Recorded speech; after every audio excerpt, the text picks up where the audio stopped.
Bueno, gracias a todos por venir. Estamos en Objeto Archivo, es un ciclo nuevo que inaugura hoy y que también funciona como inauguración oficial de la Casa Ampersand. Es nuestra primera actividad que nos mudamos hace 2 meses. Y en el ciclo Objeto Archivo la idea es invitar a archivistas, investigadores que sean especialistas en escritor o escritora, y en este caso nos vemos con Ernesto Montequín, quien va a hablar del historia de Cifrino Campo. Es la persona para nosotros que más sabe de ella, porque al ser un archivo personal, de verdad se metió en su cabeza. Así que bueno, la idea es que nos cuente un poco, voy a leer unas breves palabras sobre él. Ernesto Montequín es investigador e ensayista, tiene en su cuidado la edición de la obra de Cifrino Campo y de Wilcock, dirige el Centro de Documentación UNESCO Bello Campo, ha traducido una treintena de libros del inglés, del italiano y del francés, y ha estado la correspondencia entre María Rosa Oliver y Eugenio Huerta, y entre Wilcock y Agustina José Luis. Ha curado diversas exposiciones en Argentina y en el mundo sobre el Victorio Campo en la revista Sur, y ha practicado fugazmente y con resultados un tanto polémicos, según él, la crítica del arte. Bueno, y lo primero que me gustaría que nos cuentes es cómo fue tu ingreso a cada uno de los archivos. ¿Cómo te encontraste con el material? ¿Dónde estaba? Buenas noches a todos. No sé si se oye o se hace falta. Un poquito más, sí, hace falta. Un poquito más. Con ambos archivos. Con cada uno. Bueno. Con el archivo de Cifrino Campo fue más singular por el contexto, porque fui de alguna manera invitado a trabajar en archivo por sus herederos, en un contexto que era judicial, casi alsaciano, porque los manuscritos de Silvina, como la biblioteca, eran parte, digamos, del acervo hereditario, es decir, había una sucesión después de la muerte de Bioy muy compleja, en muchas partes discordia.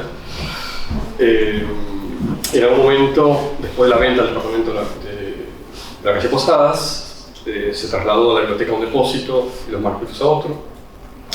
Y, como todo bien que está en una sucesión, tenía que ser inventariado y de alguna manera definido como patrimonio. Es decir, yo no trabajé en un contexto de investigación ni nada que se parezca, era un contexto grasamente judicial. Es decir, había un escribano que tenía la custodia de todos los bienes en sucesión, y yo. Es decir, no podía participar nadie más, salvo un representante del escribano, porque no podía estar todo el tiempo conmigo, obviamente. Para esa tarea yo fui recomendado por amigos de biodisciplina, que me creyeron, acaso erróneamente, capacitado para hacerlo. Y ahí, así empecé a trabajar en ese contexto que era por definición adverso, porque hubo que trasladar todo un departamento, empezar a trabajar con los materiales de una manera muy cimarrona, agreste, ¿no? Es decir, no había fondos para comprar materiales de conservación, etc. Todo tenía que ser un poco a los ponchazos.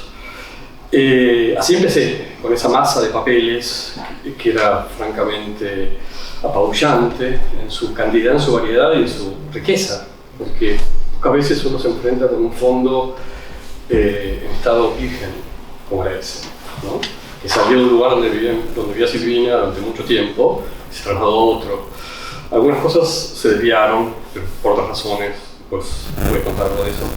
Pero el grueso del archivo pasó indiviso de Posadas a un depósito donde estuvo ahí poco tiempo, después al lugar donde yo hice la tarea de inventario, clasificación y demás. En ese contexto, digamos, era todo muy arduo porque creo que 11 abogados de por medio, las partes no estaban entre sí, entonces había que ir con mucha cautela en la tarea. Yo tuve la suerte de ser, digamos, estar libre de todo pecado original, es decir, yo había aparecido en ese momento, recomendado por tus amigos de Silvina, y digamos empecé a hacer como una suerte de go-between entre las partes, ¿no? Es decir, yo hablaba con ellos, en ese momento también estaba incluso trabada la cuestión de los derechos de autor de Silvina, porque no había acuerdo entre las partes, entonces no se podía publicar en ese momento.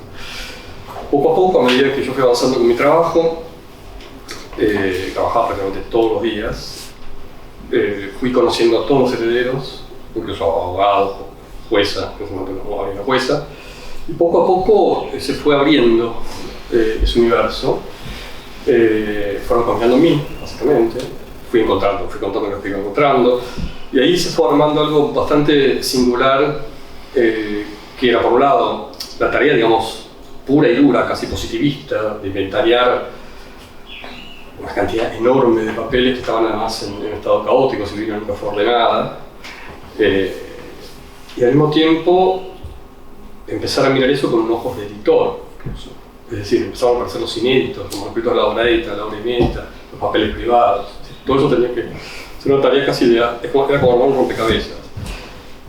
O sea que yo empecé a mirar eso no solamente como alguien que, a mí me gusta como archivista, yo prefiero decirme que soy papelista, como el gran, como Gabriel René Moreno, el príncipe de las letras bolivianas, que fue el gran bibliógrafo, que todo historiador maravilloso en los últimos días, colonial del Centro Perú y otras cosas, pero se llamó a seguir un papelista.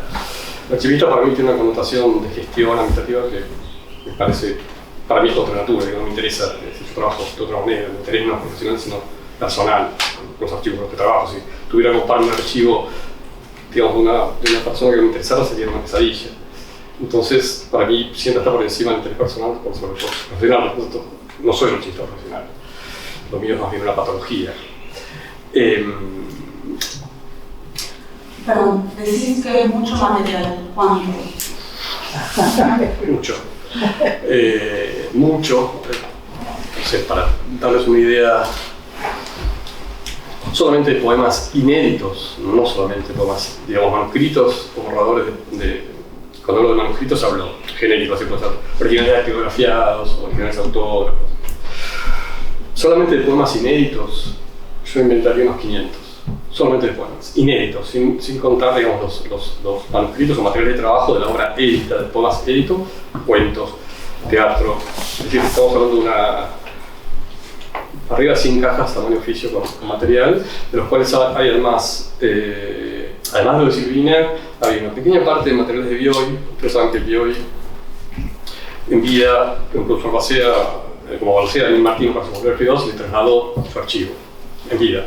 Por tanto, ahí no había papeles de Bioy, salvo una parte que había quedado, un remanente que tal vez no lo encontraron en un recoveco de los 900 metros cuadrados que tenía el departamento de la calle Posadas. Y además, los papeles del padre de Bioy, de Adolfo Bioy padre, y algunos papeles, digamos, del lado Casares, Martínez de Ojo, que sería la ascendencia por el lado de la madre. O sea que en conjunto estamos hablando de unas 150 cajas de papeles a fotografías, a negativos o positivos en vidrio, telescópicos, es decir, mucho material que estaba, no sé, más completo de los desórdenes, es decir, salvo algunas cosas que estaban encarpetadas, que evidentemente, por ejemplo, originales de imprenta, originales de libros, el resto a veces eran simplemente atados de papeles en cajas o en bolsas de consorcio. De hecho, había cosas que eran bastante espeluznantes, porque la secretaria de Silvina, Elena Bulch, que trabajó con Silvina unos 50 años, Silvina no escribía a máquina, Elena Bulch trabajaba con ella, le pasaba a máquina, le ordenaba un poco eso. Tenía costumbre de los originales, cuando pasaba a máquina, prenderlos con un alfiler. Y era una pesadilla porque los alfileres estaban oxidados, yo me pinchaba, había que sacarlos.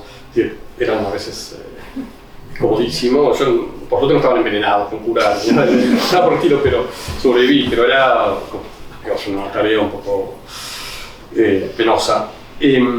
Todo eso había que darlo, es decir, siempre en un archivo hay que encontrar la forma, la organicidad, eso es lo que queda de una vida.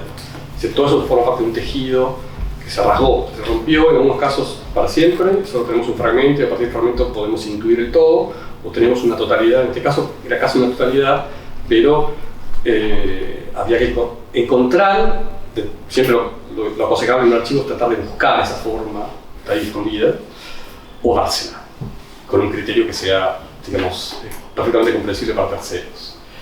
En este caso, digamos, había que darle una forma, empezando por manuscritos de obra édita, manuscritos de obra inédita, papeles personales, correspondencia, fotos, dibujos incluso, Silvina. Entonces, todo eso me llevó realmente mucho tiempo, pero como digo, a medida que fui avanzando, se fue presentando la posibilidad de empezar a trazar un plan de publicación de la obra inédita, que no era poca. O sea, a medida que iba identificando esos textos terminados, de los cuales algunos yo sabía que existían, porque me habían contado amigos de Silvina, o porque en una entrevista Silvina los mencionaba. Silvina era muy retentiva en ese sentido. Los editores tenían que hacer una especie como de ritual para lograr sacarle un manuscrito. Tenía un apego físico al manuscrito. Y los escondía, los daba. Siempre decía, soy como los animales, escondo lo que más me gusta. Y los pedía, por suerte, a veces a los editores, por eso han conservado originales de imprenta, que son beneficios, para fijar, digamos, la genética del texto. ¿Y con Victoria cómo fue este proceso? Con Victoria fue uno de esos, bueno, todo esto es como una especie de conjura, no sé muy bien de quién, de la que he sido víctima porque se dio casi paralelamente. Fue bastante, no me gusta la palabra mágico, pero hay un orden en el mundo, a veces no lo vemos. Y casi paralelamente, cuando yo empecé a ocupar de los papeles de Silvina, fue el momento de renacimiento de Villocampo, que Gon sabe muy bien de toda esa etapa. Y su participación fue decisiva. Cuando digamos, la casa estaba abandonada, hubo digamos, una nota del New York Times sobre la casa que hizo que la UNESCO se estresara un poco. Llamaron al concurso para elegir un director, que fue Nicolás Helps, que a quien le debemos que Villocampo exista hoy, tal como está. Por amigos en común, él sabía que yo estaba empezando, estaba realmente recién empezando a trabajar con Silvina, pero teníamos algunos amigos en común, entre ellos un amigo muy querido que era Michel Lafont, que era un especialista en Biol, y él nos juntó. Y ahí Nicolás me pidió que me ocupara también de la biblioteca. Así, en Villocampo no había un archivo, propiamente dicho un fondo, propiamente dicho, estaba la biblioteca personal de Victoria. Y ahí había que hacer un trabajo con la biblioteca, armar el tesoro, armar los niveles, digamos, de importancia que tenían los libros. Y ahí empecé a trabajar simultáneamente, dedicándome a la mayor y a la menor de las Ocampo, casi en estéreo.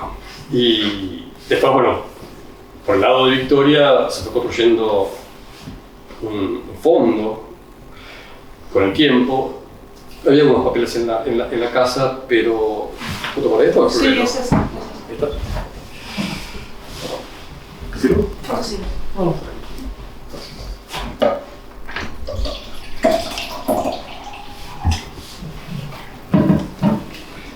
Es decir, en la casa no había un archivo, no había fondos, como muchos de ustedes están aquí, lo saben, Noela, otra gente que lo sabe.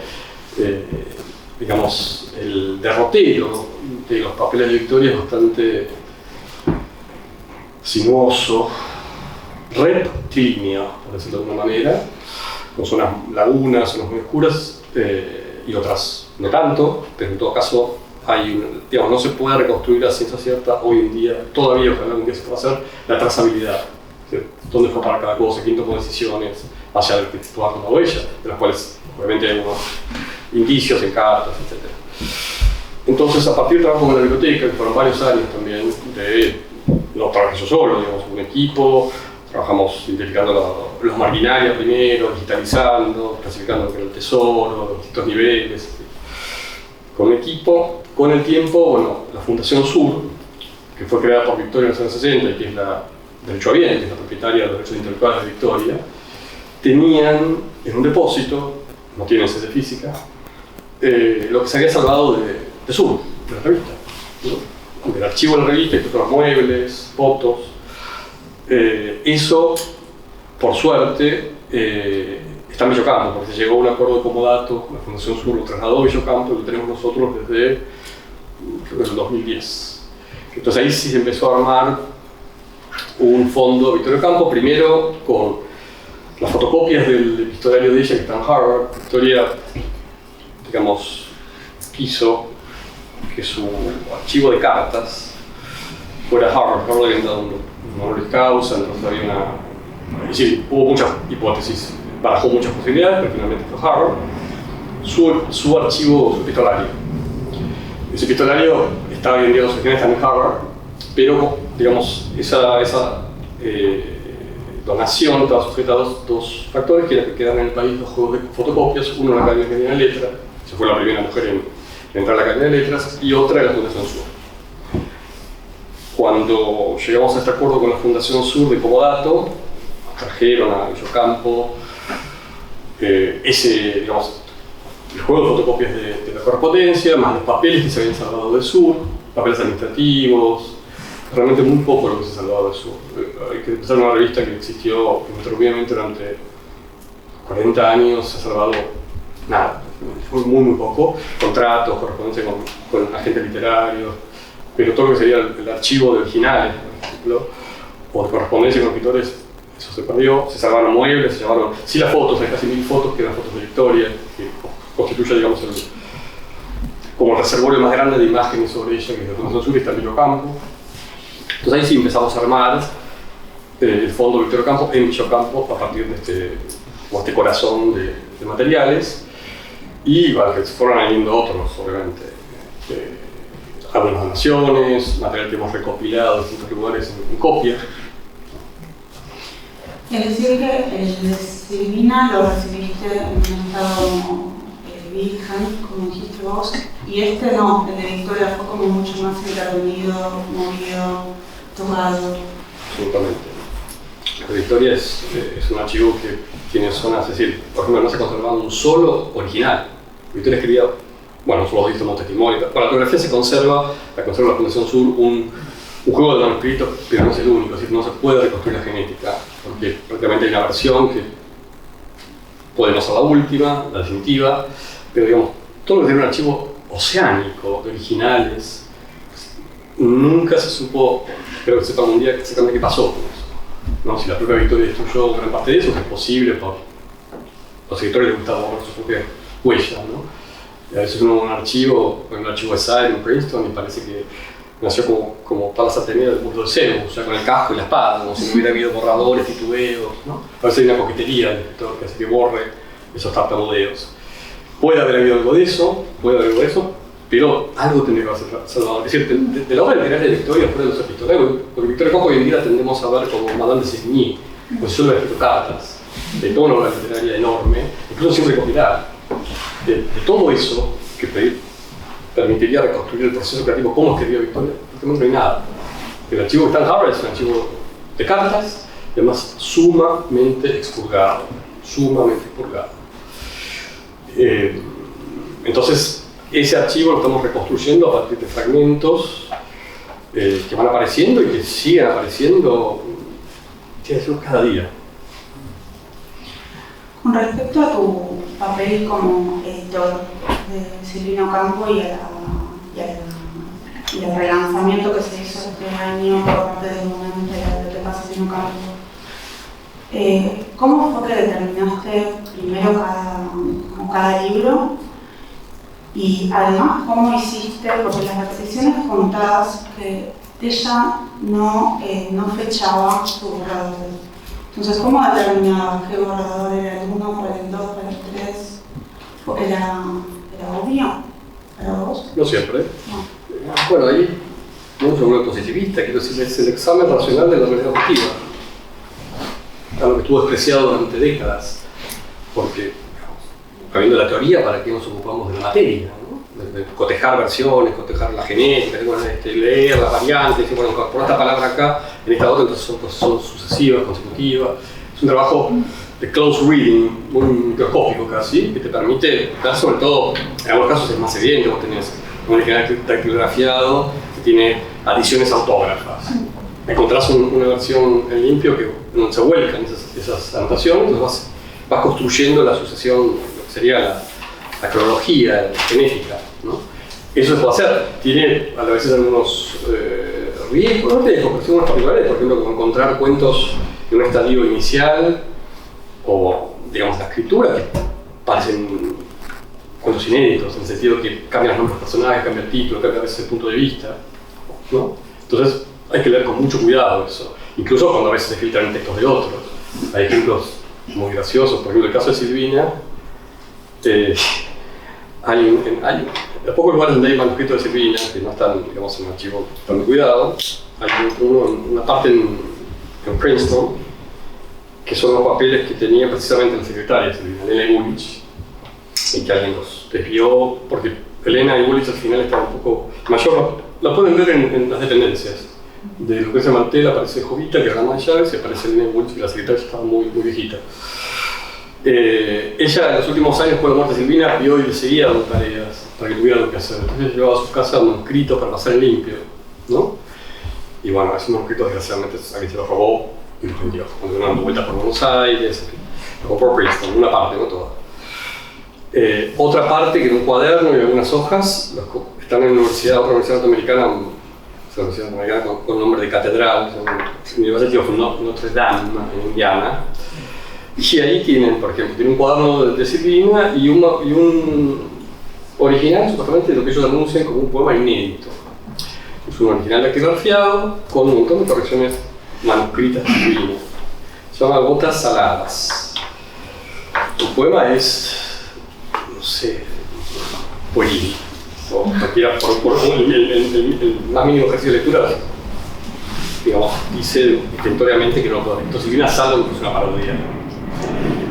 Ese poema figura como claro, tiene notaciones de Silvina, como si fuera un poema inédito de Silvina.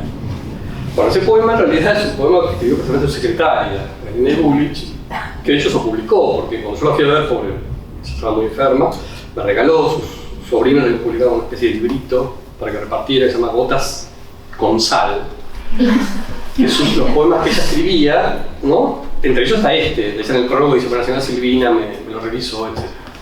¿No?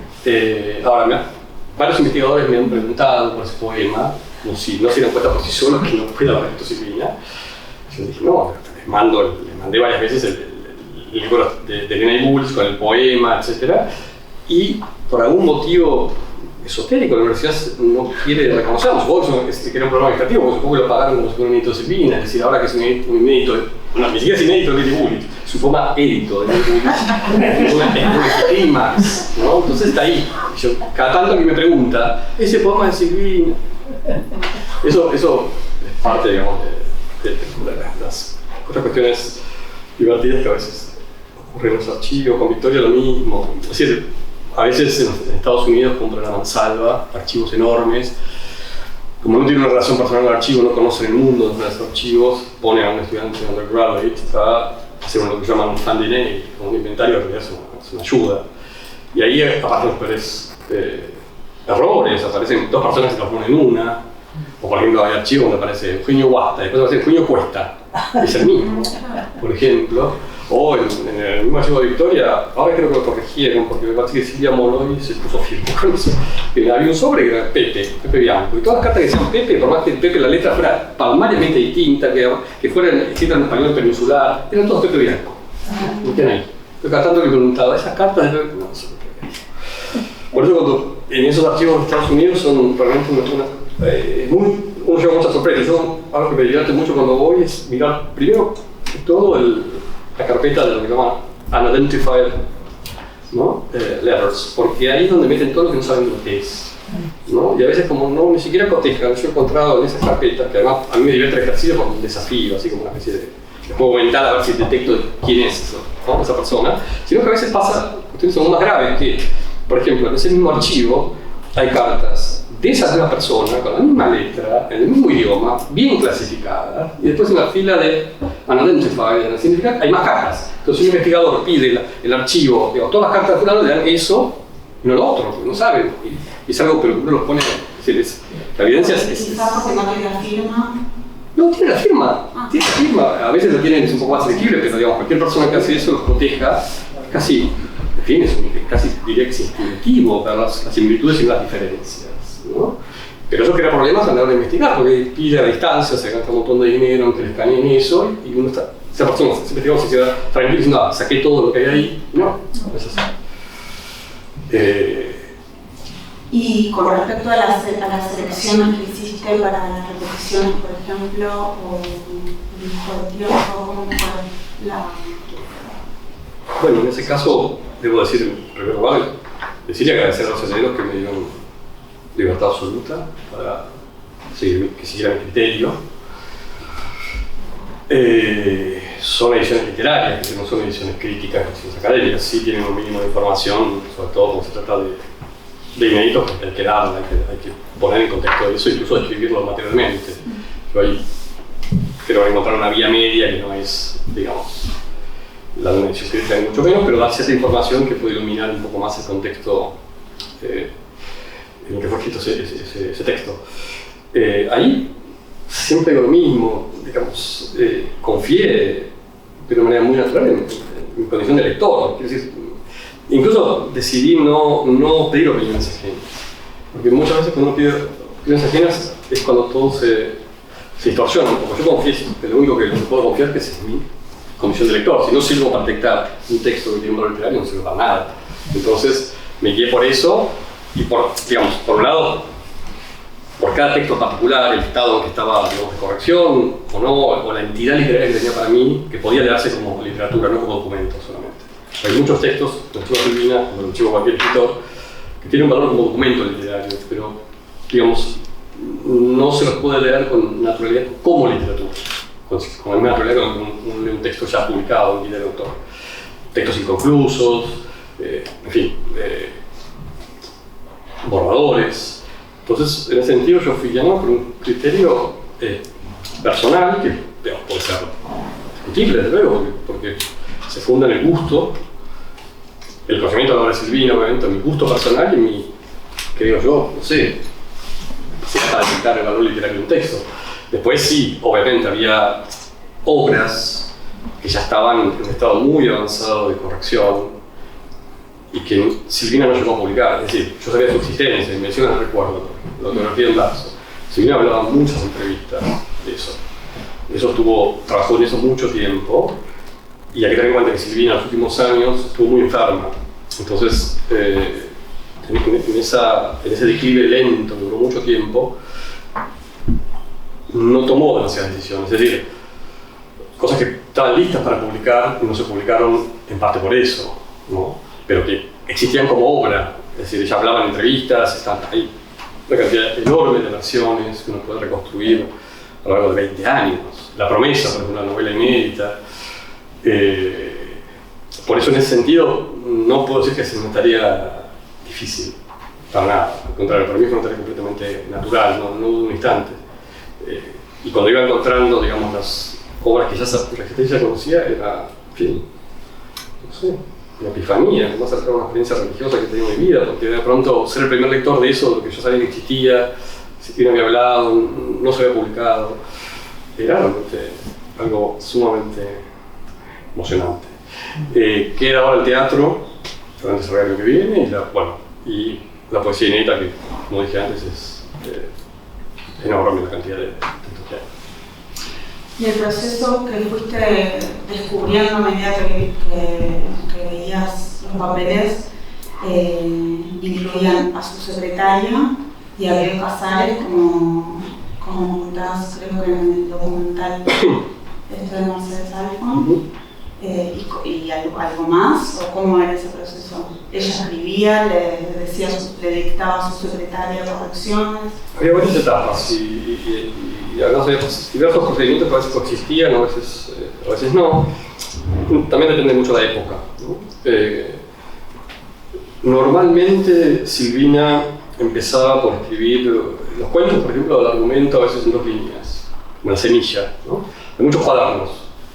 En muchos de los cuadernos, el cuaderno es algo fascinante porque es completamente heterogéneo, ¿no? Es como algo donde se refleja la vida cotidiana, aparecen desde listas de inventarios de sábanas, de toallas, recetas, listas para el supermercado, y al lado 2 versos de un poemístico, o el argumento de un cuento, o el comienzo de un cuento. Todo eso coexiste en un mismo objeto, eso es fascinante.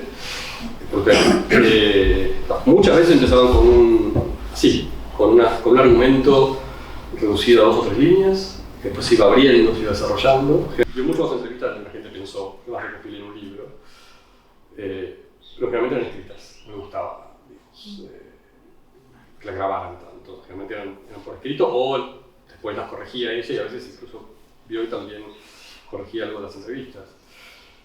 O sea que todo ese arco cronológico de trabajo se puede seguir límpidamente. Incluso a veces lo sorprendente es que como Silvina era tan apegada, de hecho a veces cuando viajaba llevaba el manuscrito de una valija, ¿no? Es decir, había algo físico con el objeto manuscrito, que era casi como, digamos, un objeto litúrgico, ¿no? O mágico. Y es que a veces pedía, por suerte, a la imprenta que le devolvieran el original. Eso es valiosísimo, porque hay un caso, por ejemplo, entonces dígame si los aburro, por ejemplo, que también demuestra cómo uno tiene que trabajar, no cómo uno tiene que trabajar, cómo trabajé yo y cómo tal vez es una manera posible de trabajar con un archivo, que es que ningún objeto existe en un archivo en el mundo, aquel que está en el universo, no en la actualidad de los objetos, sino de los hechos. Un documento no existe por sí solo, es parte de una red, hay que conectarlo con otros elementos que hay en el propio archivo fuera de él. Es decir, ahí está la tarea para mí. Eso implica lectura, eso implica conocer el mundo social del que sale ese autor o autora, las condiciones de producción, porque siempre digo lo mismo, la gente que trabaja en archivo, no hagan monocultivo, porque el monocultivo te lleva a la error inmediata, porque si tomás un particular lo que podría ser general, hay una confusión enorme. Para saber cómo se escribía materialmente en una época hay que ver cómo trabajaban distintos autores de esa época. Si uno cuando encuentra algo, un autor piensa que eso es propio del autor, y no, pasa mucho con Borges. Esa gente que solamente estudia a Borges y cree que todo lo que hace Borges es excepcional, porque no vieron cómo trabajaba Manucho, ese u otro, donde hay muchas cosas que son obvias, parte del proceso, por ejemplo las copias. Hubo un caso que me hizo mucha gracia, que me muestra que se hizo manuscritos de Borges hace unos años en la Biblioteca Nacional, que estaban las hojas arrancadas del tema del héroe del sur, el cuento de Borges lo había corregido. Abajo, al final del texto, como todo el texto del sur, estaba el nombre de él, el autor. Borges lo había tachado. Y ahí alguien escribió un texto haciendo toda una payada sobre la negación del propio nombre. Se dio cuenta que era una indicación para que la persona que lo transcribiera no transcribiera el nombre. Era habitual, digamos. No era una particular de Borges. Si uno hubiese visto, si esa persona hubiese visto otros manuscritos de otros autores, va a encontrar lo mismo, ¿no? Ahora bien, en el caso de Silvina, digo, pero se quedan en imprenta porque, o las pruebas de imprenta, las galeras, incluso. Porque uno aprende cosas incluso conectando, cosas que incluso a veces con cierta lentitud en mi caso. Para un ejemplo concreto, entre las cosas que hay en el archivo de Silvina están las galeras de la furia, que creo que es el libro más fuerte de Silvina, que lo publicó Sur. En el Borges de hoy se habla, en una de las comillas, de los títulos posibles para el libro. Discuten, está Peirú, está Borges, está Bioy, está Silvina, ¿cuál sería el título para el libro? Barajan la liebre dorada, que es el primer cuento, y Silvina le había puesto como título, working title, como título de trabajo, En Buenos Aires. En Buenos Aires. Yo lo leí, después en las galeras, que están en el archivo, yo había visto que, digamos, generalmente los originales de imprenta están llenos de anotaciones de tipógrafo o de la imprenta. Por eso cuando están apareciendo ahora tantos originales de imprenta impolutos, hay que desconfiar inmediatamente. Que decía un número, el número de entrada, de ingreso, marcas, digamos, del linotipista para componer, etc. Decía en Buenos Aires. Yo lo había visto eso y pensé que debe ser posiblemente porque se imprime acá algo, digamos, para el colofón, ¿no? Terminó de imprimir, etc. No había prestado atención. Después vino lo de Borges. Claro. Y lo que terminó de completar, digamos, de probar que ese libro entró en imprenta con ese título, que se cambió sobre la marcha, es que si ustedes se fijan en la primera edición de La Furia, de Sur, la tapa celeste, del 59, en los cabezales de un libro, bueno, muchos de ustedes lo saben, son generalmente cuando se pone arriba, generalmente en la página par, el nombre del autor y en la otra el nombre del libro, en todas las páginas, ¿no? Bueno, en la edición de La Furia, la primera edición de La Furia está en esos cabezales, pero un cuadernillo se olvidaron de quitar en Buenos Aires, por ejemplo, ¿no? Está en uno de los cuentos, está en Buenos Aires, lo cual prueba que el libro empezó a imprenta con ese título. Lo cual es un título lindísimo porque no es un título, ninguno de los cuentos es como Los días de la noche, yo digo Silvina, es un título que encierra todos los cuentos y le da un contexto. En este caso, la idea que esa especie de prodigio de ese libro, que es una especie como de Mil y una noches, transcurre en Buenos Aires, todo lo que pasa en el libro, es casi 50 con los que tiene. Pero sí, ese fue el título que se cambió en pruebas. Entonces uno va ganando esos pequeños detalles y establece, digamos, una información que me parece interesante y útil para entender cómo trabajaba Silvina y cuáles eran, digamos, porque siempre se habla en estos casos de intencionalidad para la intención del autor, cuando cambia o cuando se mantiene. Y como esos hallazgos hay muchos. Y en el de Victoria, ¿algún hallazgo, alguna rareza de este estilo o de brillante también, como alguna rareza, algo que te haya impresionado mucho? Con la Victoria es sorprendente porque es un archivo, como dije antes, con fondo in the making, quiero decir, siguen apareciendo cosas en lugares más inesperados. Como dicen los americanos, anything can be anywhere, ¿no? Las cosas me han ayudado. Y últimamente, en los últimos años, sigo contando cosas todo el tiempo.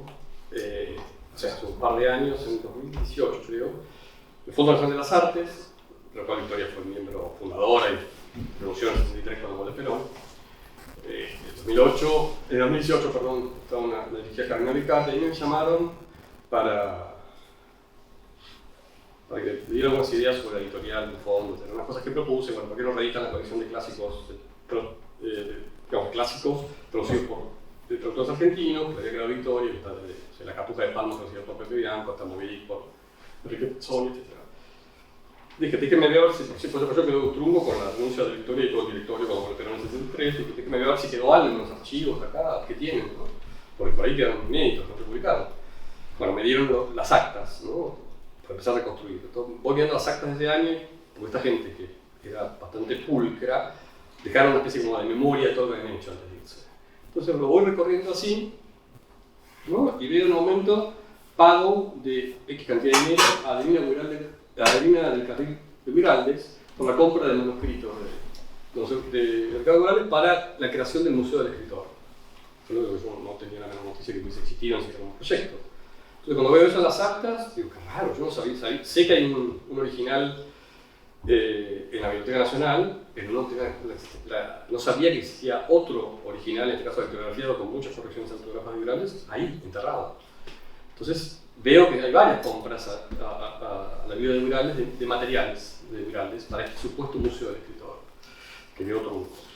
Entonces ahí empiezo a tirar del hilo, bueno, con las semanas antes nadie sabía nada, obviamente, así que finalmente di con una persona vitalicia, que me dijo, me parece que hay acá en la caja fuerte hay una caja cerrada, lacrada, por ahí es, no sé, por ahí es eso. Un día pedí para ir a verlo, lo fui a ver, bueno, lo abrimos, era un poco como la tumba de Tutankamón, ¿no? El Simar, la tumba maravilla, ¿no? Lo abrimos así y veo un original dactilografiado de Viraldes, impoluto, en perfecto estado, un montón de manuscritos de todos que estaban en esta memoria, pero saco así eso, veo que hay más papeles en la caja. Empiezo a sacar eso, eran manuscritos de Victoria. Había 13 manuscritos y una nota de compra. Se lo habían comprado a María René Cura, en los años 80, que fue colaboradora de Victoria y que era miembro de la Fundación Sur. Son 13, si mal no recuerdo. 13 manuscritos heterogéneos, de diferentes épocas, no están identificados, nada. Hay unos que son borradores de cartas, otros que son textos. Reconocí inmediatamente un texto sobre los celos, porque Victoria, eso sí lo pude, digamos, situar enseguida, porque Victoria tuvo un proyecto hacia el final de Sur, en los años 60, hacer un número monográfico sobre los celos. Nunca se hizo. Lo llegó a escribir la escritora para pedirle colaboración. Y ahí estaba el de ella. Y otros textos heterogéneos que estaban ahí intactos.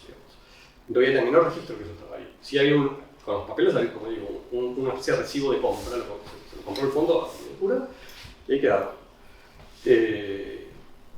También, todavía, yo no, digamos, bueno, esas cosas son siempre arduas, pero tendría que sentarme a ver qué es eso, porque algunas cosas las identifiqué, son cosas de los años 20, hay cosas de los fines de los años 60, en fin, hay que tratarlos, saber qué es exactamente, en fin, es un trabajo que todavía no se ha hecho. Y hace unos días, digo, en lo que tenemos en Villocampo, por ejemplo, en Villocampo, otras cosas que nos llegaron del sur, están todas las fotocopias de las cartas de Victoria de Roger Caillat, el escritor francés que estuvo acá durante la guerra, que tuvo una relación sentimental con ella. Ese escritor está publicado en Francia, un volumen grande, un ladrillo o un matone, como se dice en Italia. Y entre las cosas que me llegaron yo había un paquete que eran fotocopias de esas cartas. Yo, como llegaron, hace 10 años, lo miré por encima, ¿no? Lo dejé ahí, no lo volví a mirar. Y ahora hace un mes, porque nos pedían algo sobre la UNESCO, como se cumplen los 50 años de la donación de la casa de Villocampo a la UNESCO, están haciendo una muestra, se va a hacer una muestra, etc. Querían más información, yo sabía que cayó ese funciona la UNESCO, por lo tanto había algo, busqué en el libro, etc. Pero como querían reproducir algún fragmento manuscrito, destacaron fotocopia de todo, pero algo que fuese el trazo de ella, luego voy a mirar esas cartas. Cuando empiezo a mirar en detalle, veo que hay cartas que yo no recordaba haber visto publicadas en el volumen. Interesante. Empiezo a mirarlas una por una y empezaron a aparecer cartas que no estaban en el volumen tampoco se dice que eran cartas afuera. Y ese paquete se lo mandaron a la Fundación Sur en los años 90 cuando se estaban preparando el libro en Francia. Y ahí empezó a ver cartas que no están en el libro y algunas es difícil establecer el criterio de por qué no se incluyen en algunos. En otras sí, porque empecé a ver cartas sumamente vivaces sobre la afición de Victoria a la ruleta. Victoria, durante los años 40, comienzos de los años 40, era una asidua concurrente al Casino de Mar del Plata. De hecho, escribió un texto que lo publicó en La Nación, nunca ha recogido el libro, no está recogido ningún testimonio sobre la ruleta.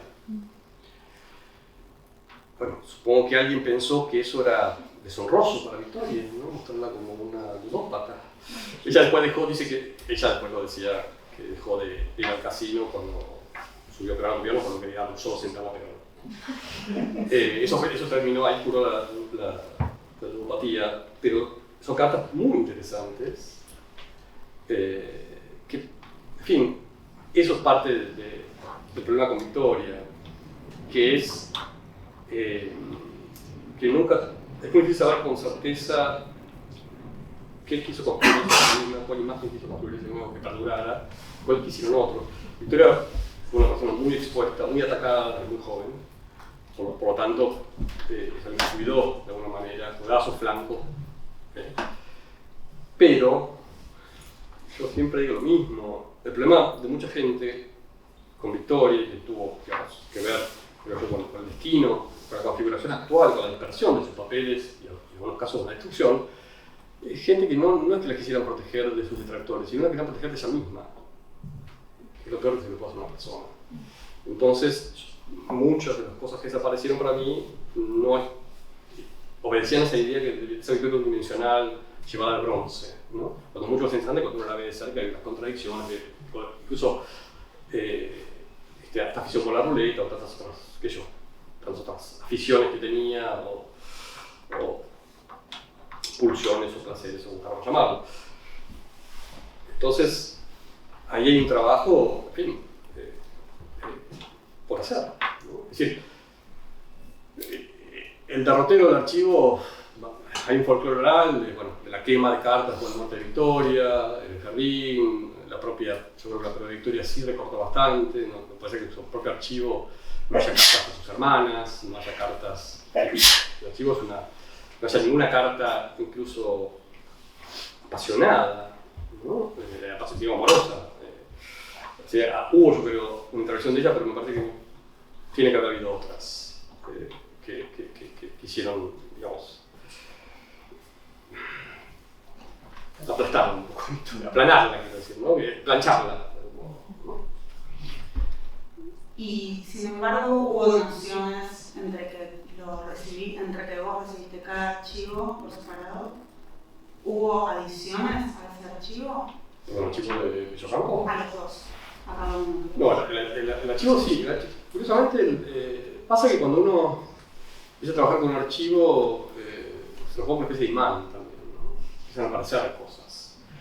Tanto en el archivo Silvina, menos, obviamente, porque casi todo ese conjunto estaba ahí, salvo lo que dije antes, hay una caja, esto que está en esta universidad de nombre inverosímil en Indiana, y lo que está, hay una caja en Princeton, que eran papeles que le robaron a Willis, lo vendieron, y que es como si alguien hubiera sacado manos de papeles que están cosas incompletas, así. Es una caja solamente. Fuera de eso, podemos presumir que está completo. Pero fueron apareciendo cosas. Por ejemplo, alguien que había comprado un departamento donde vivía la hija de Bio y Silvina, en la calle Quintana, que había encontrado un armario, carpetas, me contactó y me las entregó. Varias personas así, ¿no? Lo mismo Villocampo, porque hay otra colección. En la Silvina fue solamente eso, digamos. Incluso gente que le había, me acuerdo, alguien que le habían dado la colección de discos de Silvina, había ahí una valija con cosas también, la restituyó al archivo. Incluso, algo que siempre es muy importante es el mercado, es decir, los libreros. A mí, los libreros, por suerte, hay unos que son muy, en el sentido, muy lúcidos, muy sensatos y sensibles, y cuando pasa algo por manos de ellos, me llaman, por lo menos para poder tener un registro de la foto, del contenido, ¿no? Eso es importantísimo, porque los libreros, los coleccionistas del mercado mueven mucho material, y a veces hay cosas muy interesantes que pasan fugazmente de una mano a la otra. En el caso de Victoria, hay un archivo en Princeton que es Fraga Peña Collection.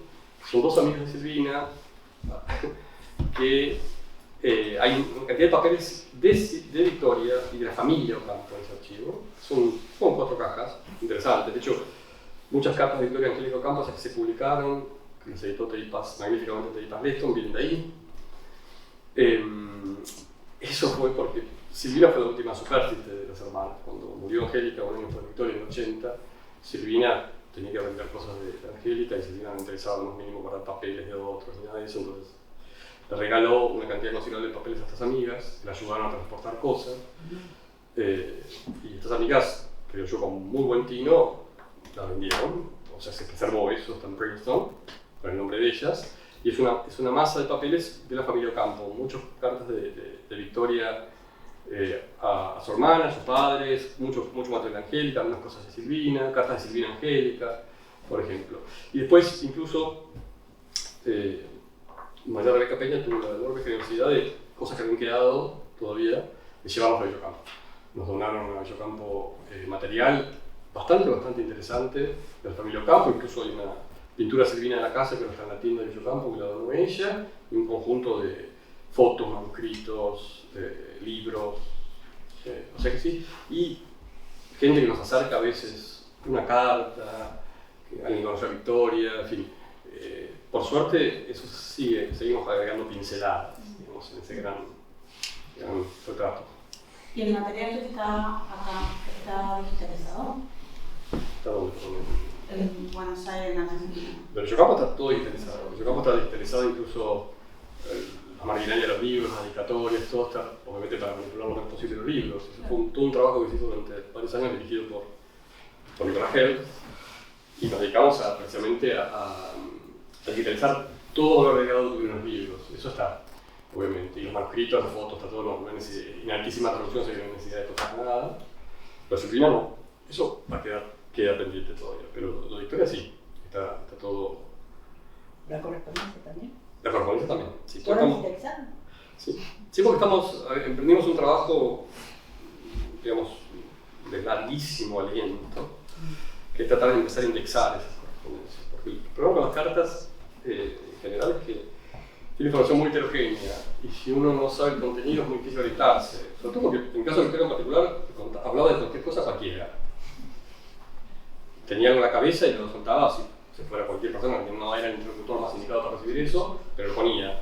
Por tanto, es imprescindible tener una indexación de eso, del contenido, porque hay cosas, opiniones de Victoria sobre determinadas cuestiones que están en una carta en la que uno no la buscaría inicialmente, ¿no?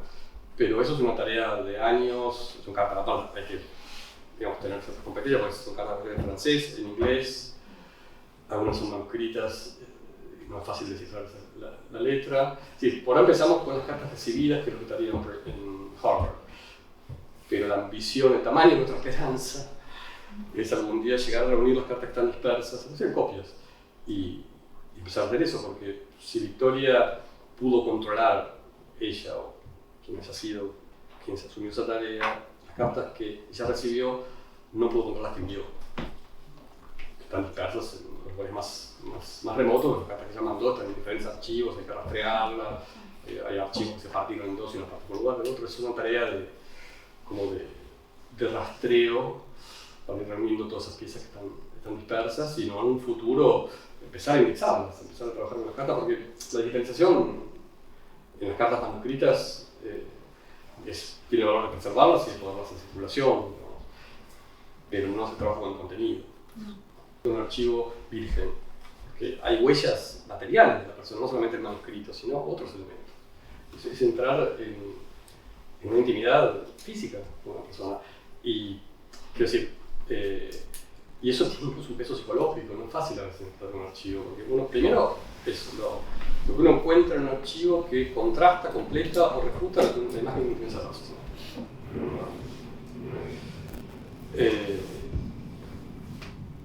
Sobre todo cuando digamos, hay archivos que tienen información sensible incluso que afecta a personas vivas, por ejemplo, el archivo Silvino Campo. El archivo Silvino Campo se abra a la investigación, o sea pronto, se va a liberar inmediatamente todo lo que es manuscritos literarios, porque eso no hay ningún riesgo, digamos, de ninguna intimidad, es el proceso creativo de investigación, es formidable que eso esté al alcance de quien quiere investigar. Ahora, la parte privada es mucho más delicada. Es más delicada por varios aspectos. En primer lugar, porque es muy fácil malinterpretar información que está en una carta si uno no tiene las claves. Porque antes se decía la rata al lado de los tomates. Es decir, primero que hay que tener un mundo que está cifrado en una carta. Antes las cartas eran muy complejas, es decir, el género epistolar era muy complejo, tenía muchos matices. Hay que evitar, como yo decía antes, el monocultivo, porque yo he hecho pruebas a veces con cartas de vida de su madre, se las ha dado a la gente y la gente inmediatamente piensa que es una carta de un amante. Y si uno piensa cómo escribió un hijo a su madre en esa época, encuentra unas cartas de una efusión que era propia del registro epistolar entre una madre y un hijo, ¿no? Ahora, si uno interpreta eso de una manera literal, dice, o era incesto o cosa de amante. Es decir, requiere una mirada muy particular que en Argentina todavía, si bien algunas zonas de trabajo en archivos se han desarrollado enormemente, felizmente, el trabajo, digamos, con materiales de la vida de una persona, no. Y hay mucho, para decirlo de una manera, digamos, muy cruda, hay mucho morbo. Es decir, hay que distinguir en un archivo el interés periodístico, sensacionalista, del interés genuino o un interés que quiere conocer una verdad y reconstruir un contexto desaparecido, una vida. Entonces, si hoy en día abriéramos un archivo como el de Silvina al público y voy a tener una fila de periodistas buscando ver, ¿no?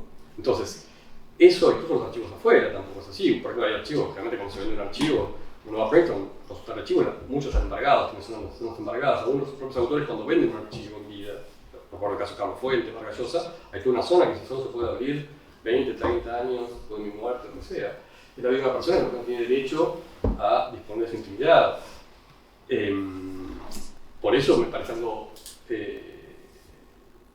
natural que quien pueda, pasado cierto tiempo, luego estamos hablando de archivos de hace 200, 300 años, bueno, se podrá reconstruir con la información que haya, pero generalmente los archivos del siglo XX afectan mucho la vida de las personas, ¿no? Personas que incluso están vivas, entonces hay que tener en cuenta eso. Yo creo que la verdad se tiene que conocer, desde luego, y a veces es mucho, el problema de eso es que a veces esa especie de omertá, como decís vos, con respecto a los archivos, o a ciertas zonas del archivo, crea fantasmas. Lo que pasa es que hay algo mucho más terrible que en realidad hay, eso es cierto, ¿no? Fantasía de que, claro, si no se permite el acceso a tal archivo, tal zona de archivos, porque ahí se cuentan aberraciones, ¿no? Indescriptibles, y no es así. Pero insisto, eso es la tarea de la investigación y el biógrafo es muy delicado porque, digo, lo pienso en concreto en el Grupo Sur. El Grupo Sur, bueno, porque me da vergüenza hablar delante de esto, pero había muchas relaciones entre personas que a veces determinaban decisiones editoriales, hay que saber quién es quién, digamos, cómo funciona, cuál era la dinámica social de eso, ¿no? Para no sobreinterpretar, malinterpretar. Y eso requiere, en muchos casos, una preparación que es difícil porque toda esa información no está escrita en ningún lugar. Tienen quienes vivieron en esa época, ¿no? Es quienes tenemos que, son como los que iluminan un poco eso, ¿no? Para que no cometamos errores. Entonces me parece que ese cuidado con ciertas horas de archivo, no con todas, insisto, la primera separación que uno hace cuando trabaja con un archivo es papeles privados de obra literaria, y ahí, bueno, las reglas de tratamiento son distintos. Incluso uno va por el archivo de la Alejandra Pizarnik en Princeton. Uno puede ver el archivo completo, pero no puede copiarlo. Por imposición de la familia, lo vendieron con esa condición, con ese cargo. Entonces uno, ahí mismo te dicen, yo quiero sacar una foto de esto, copiar, no. Vos podés copiar a mano algunas cosas, pero no te pueden dar la imagen, ni digitalizar, no pueden permitir la fotografía. Eso supongo en algún momento caerá, esa restricción. Pero, insisto, en los archivos del siglo XX son un poco más delicados. Bueno, muchas gracias. Un aplauso, ¿no?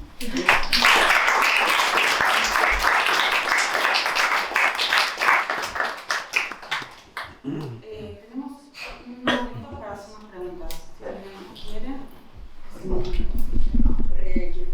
Cuando vos decís que en Harvard hubo material expurgado, ¿quién expurgó o cómo fue la cosa? Esa es la pregunta del millón. Pero ¿cómo sabés que hay expurgación? Es deducción. Yo he visto muchos archivos anteriores de Silvina, Sí. y además por la compulsión que tenía Victoria de escribir cartas, pensé que no hay cartas, empezando por una costrada. Es decir, hay personas con las cuales Victoria tuvo relaciones sentimentales, o sea, porque quiénes son, no hay una sola carta, no son Andrea Rogenica, otros, por ejemplo. Ahora, hay algo que yo tengo que agregar a Manuel una vez. La exposición de Victoria con respecto a Harvard, entiendo que es totalmente fidedigna. Victoria murió en el 79, el archivo ingresa a Harvard en el 91, y por una venta, no por una donación. ¿Qué pasó entre esas dos fechas? No lo sabemos. Son muchos años. Entonces no sabemos si lo que llegó a Harvard, lo que está hoy en día en Harvard, y en fotocopia de la Academia de Letras Sencillo Campo, es lo que estaba en el momento de la muerte de Victoria. No lo sabemos. Ahí hay una zona muy oscura, que no sabemos si hubo intervención o no, quién, cuándo, cómo. ¿Por qué? Pero estás seguro de que hay cosas que faltan. Pero es obvio. Porque además encuentro cartas de Victoria de otra persona en las que responde a cartas que no están. ¿No? Y Victoria es muy cuidadosa. De hecho, por ejemplo, Victoria es muy consciente. Eso es parte de la cultura epistolar que hay que tener en cuenta. En una época en que las cartas eran un medio de comunicación fundamental, era muy peligroso. Las cartas, y eso debe ser una cuestión de clase. Porque para las personas de la clase de Victoria, de hoy, no despachaban ellos mismos sus cartas siquiera, despachaban a través de alguien. Sí. Entonces había muchos recaudos, claves, etcétera, etcétera, etcétera. Y si esa carta caía en manos de alguien, no olvidemos que la propia Victoria nos cuenta, cuando ella estaba en su relación con Julián Martínez, su propia Fanny le mandaba anónimos, toda la cultura epistolar era muy compleja, por lo tanto la gente se cuidaba. Es decir, había información en las cartas que está cifrada deliberadamente y otra que no, que se da por sabida. ¿No? Cuando uno escribe no tiene que hablar de cosas, sabe que el destinatario la sabe. Eso es lo que hay que reponer. Pero, Victoria, por ejemplo, un ejemplo concreto.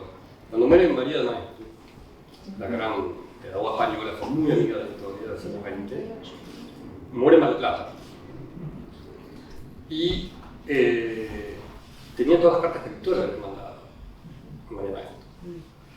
Victoria se enteró además que la gente que estaba alquilando, que estaba leyendo las cartas de ella, inmediatamente logró retirar todo. Por eso hay muchas cartas de María de Maestro en el archivo de ella, porque logró recuperar, sabía esas cartas, las recuperó, se le da un valor. Ahora, si le dio un valor a esas cartas, ¿por qué no a otras? Claro. ¿No? Por eso, insisto, ahí hay una trazabilidad que se rompió, se interrumpió, y no sabemos cuánto fue decisión de ella y cuánto de terceros. Sí. Tal vez algún día sepamos un poco más.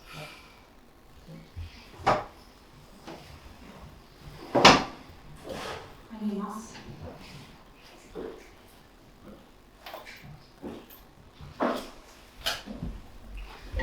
Bueno, muchas gracias. No, solo un detalle nomás, me encantó todo y pensó varias cosas, pero me quedé con esta última anécdota del 48 en Mar del Plata. O sea, Victoria, ¿cómo se entera de que había cartas de ella? Se lo van a alguien y se están leyendo sus cartas y dice alguien quién fue.